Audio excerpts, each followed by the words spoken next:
Before independence in 1960, Nigeria's manufacturing sector was mostly dominated by trading entities that later transformed into conventional manufacturing companies. Those days, this country depends mostly on goods imported. The British were colonial masters, give us the feeling that anything not British is not good, meaning that our country have depended mostly on what is being brought from abroad.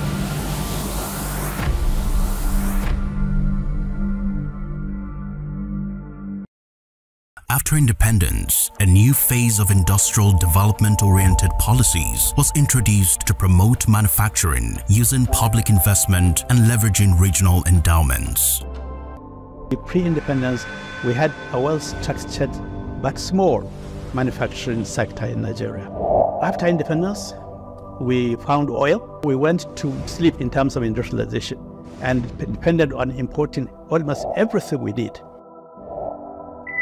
The manufacturing sector in Nigeria was taking its first baby steps. Pa Adetola in Nigeria, who by one virtue of the other have had reasons to travel, but they came back, ventured into manufacturing of tires. Tires were mainly imported. Well, it didn't get the required patronage initially, but after some time, it became the in thing for everybody.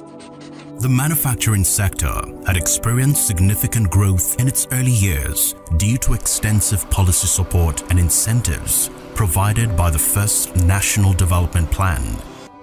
First thing government did is forming partnership with the private sector, and we agreed on what policies are required to safeguard this production. We agreed to stop importing limestone and bag, calling it cement. And we said we give a time scale. If you don't go into manufacturing, you're going to pay very high duty. Government have had, from time to time, institute measures that will allow us to have an enhancement of the capacity of the local investors. This led to the emergence of several industries that produce different items. Despite this exponential growth, the manufacturing sector was beset with numerous challenges. The manufacturing sector is one of the most credible sectors when it comes to sustainable economic growth and development. As a manufacturing entity, you will require a lot of support in terms of being able to have access to your raw materials, in terms of being able to produce in such a way that you'll be able to compete with existing imported alternatives. These constraints resulted in dismal performance, low capacity utilization, huge labor reductions, disruption in manufacturing operations, and closures of companies around the country. Some industries were especially affected by the economic downturn of that time. In a bid to create a conducive environment and engender manufacturing growth, few industrialists and top executives in manufacturing companies in Lagos, led by Chief T.A. Odutola, came together to establish the Manufacturers Association of Nigeria. Those days, what we had was chambers of commerce. But when we saw that the interest of manufacturing was not being catered for in the way we desire, we put out. The manufacturers said that, look, we need to have an independent platform that will promote real manufacturing. The advocacy efforts of the association eventually elicited huge support from successive governments in an attempt to address the challenges of the manufacturing sector. Manufacturers Association of Nigeria, MAN, has played significant roles over the years by engaging with the government in social, economic development space, advocating for strategic policy making that will impact on the economy at large and manufacturers in particular. This was principally due to the strategic role of the sector as one of the development-oriented contributors to the GDP. As the sector was advancing, MAN as an advocacy group too was advancing, and we became stronger. There was a time that what we needed to do was to even get government to accept that we are authentic representatives of manufacturers.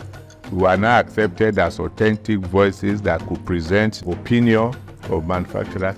Then when we grew, we started to be accepted as partners to government. We played a significant role in the establishment of Standard Organization of Nigeria, establishment of back-of industry that to cater for industry at large and manufacturing so in particular. As a critical driver of economic growth with a multiplier effect on national wealth, the manufacturing sector has the potential for economic transformation and industrialization in Nigeria. However, recent global and domestic challenges have combined to hamper the overall contribution of the sector to the economy. Yesterday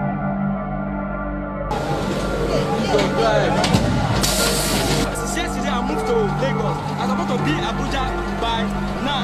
Me, I did just 1 week and 3 days. This kind of work we don't do kind of finish. To pass motor could be problem.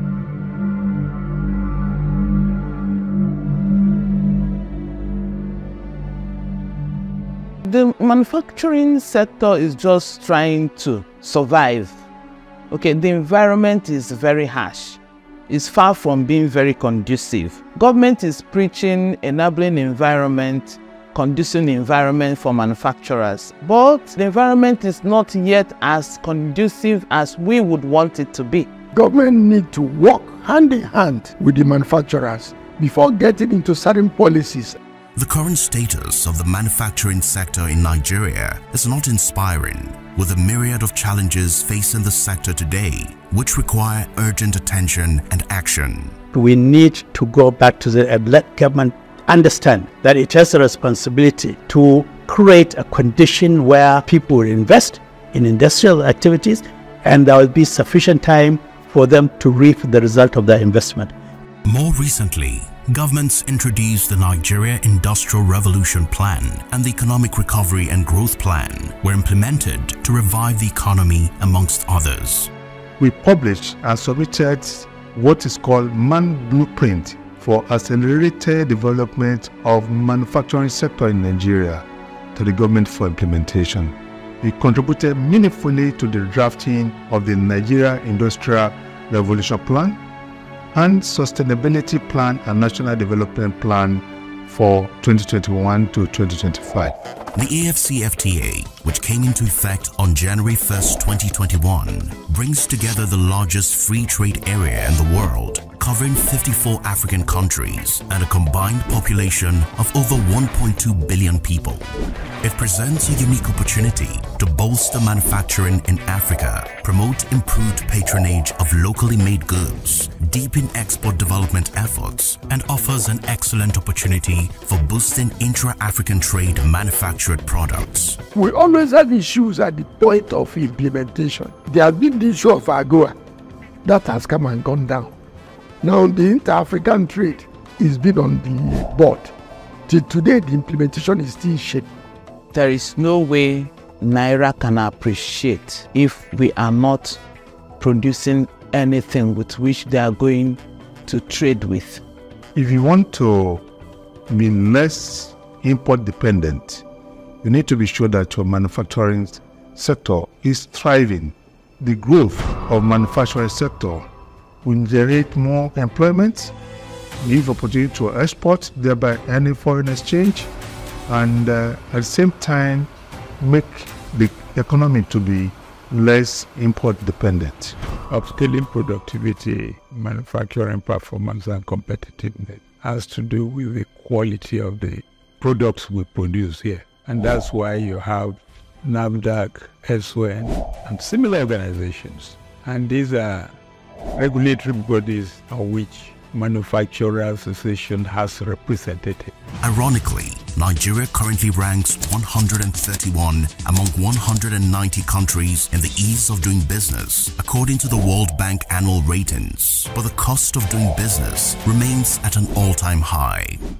Clearly, measures such as improving power supply and addressing the current infrastructural deficit by the government are urgently required to improve the operating environment and performance of the manufacturing sector. The best time for rethinking the manufacturing sector in Nigeria is now.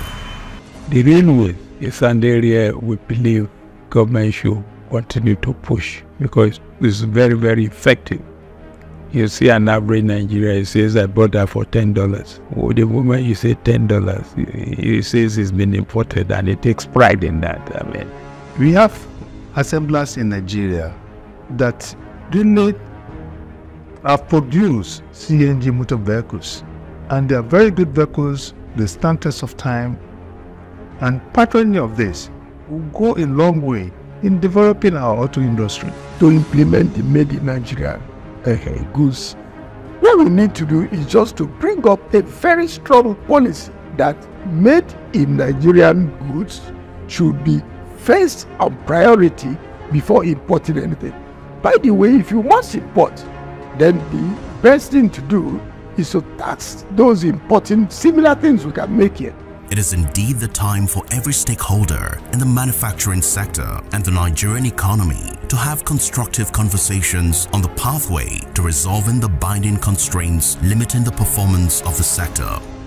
Before you can bring in any investor into a country, the environment must be okay. I would love to see that government is more interested in resuscitating ailing industries that are fast-going comatose. We have to pay taxes, but could they concentrate much more on expanding the tax net? Each time a businessman is paying taxes, or manufacturers in particular, you find many other taxes coming up. And if you don't comply, you are still finding a way to deal with your manufacturing problem. I think they just come and they say they want to lock you up with mobile police, with everything, and they will lock you up, they put seal order. The government has very good idea to generate fund, fine. But if you must generate fund, plan how to generate the fund without killing the industries that are already existing. There is no better time to leverage the potentials of the sector as the key driver of economic transformation, industrialization, employment, and wealth creation than now. Over the years, we have noticed that our advocacy has not achieved the desired results. And that was because we didn't get the concurrence of government. So what we tried to do was to be able to put the industry and government on the same page. I'm glad that the Manufacturing Association of Nigeria is now pushing for this greater and closer engagement between the manufacturing sector as a private sector and the government. And I think this is a very good sign. Together, we can intentionally develop the pathway towards a virile and competitive manufacturing sector, and by extension, record sustained economic growth.